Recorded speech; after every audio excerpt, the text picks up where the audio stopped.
Many people say that sharks are not really dangerous, but to get the truth, ask a man of the sea.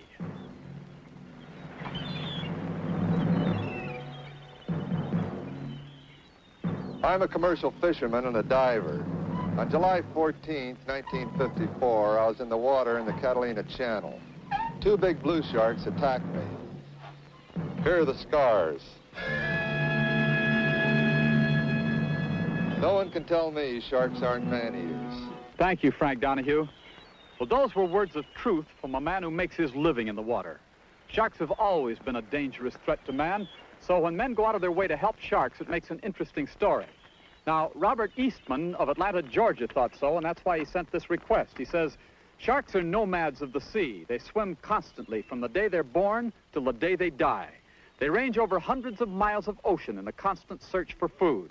Sharks have to keep moving in order to extract enough oxygen from the water to breathe. If they remain motionless, they will drown. May we see the shark walkers of Miami's Seaquarium at work. These men actually keep newly captured sharks alive by walking them. How about it?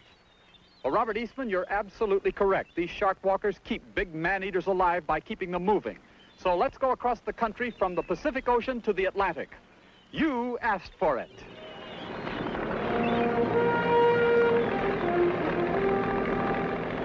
On the Atlantic, just outside Miami, our You Asked For It camera is aboard the Sea Colt, a craft specially fitted for bringing them back alive. And we're speaking, of course, of monsters of the deep. In this case, deadly man-eating sharks. The Sea Colt is being towed into port by the mothership, the Seahorse, because the day's fishing has already been successful. A huge, vicious tiger shark over 10 feet in length has been pulled up to the side of the barge. For most fishermen, bringing a huge specimen like this to gaff is the end of the struggle. But for the men of the Seaquarium, the drama has only begun. The killer has been caught, but now the struggle begins to keep the killer alive. Exhausted by his struggle against the hook, the shark is moved into an opening in the boat's side. Once the captive is safe inside the well built into the deck, the hook is removed by Captain William B. Gray, a man wise in the ways of marine life. In port, a watertight wooden box lifts the specimen into the special walking pool, where a young man with one of the world's most unusual professions takes over. Some people are truck drivers, some people are babysitters, some people are street cleaners. But this is Woody Woodford, occupation, shark walker.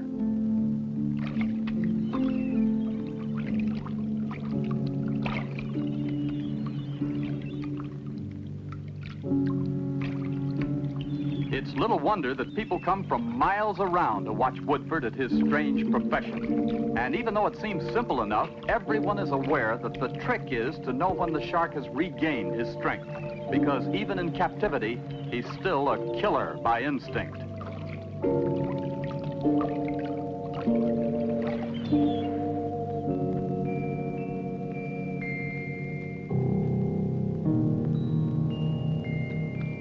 At first signs of revival, the specimen is moved through an opening into the main tank, where he swims away without help.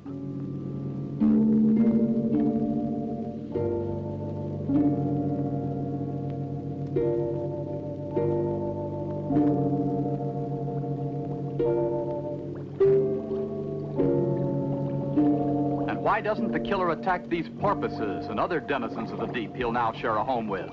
Well, because strange and perverse creature that he is, he refuses to feed in captivity. And now that man has taken the trouble to keep him alive, man will also have to force feed him as long as he survives. The story of the shark walker, truly unique. And Robert Eastman, we're glad you asked for it.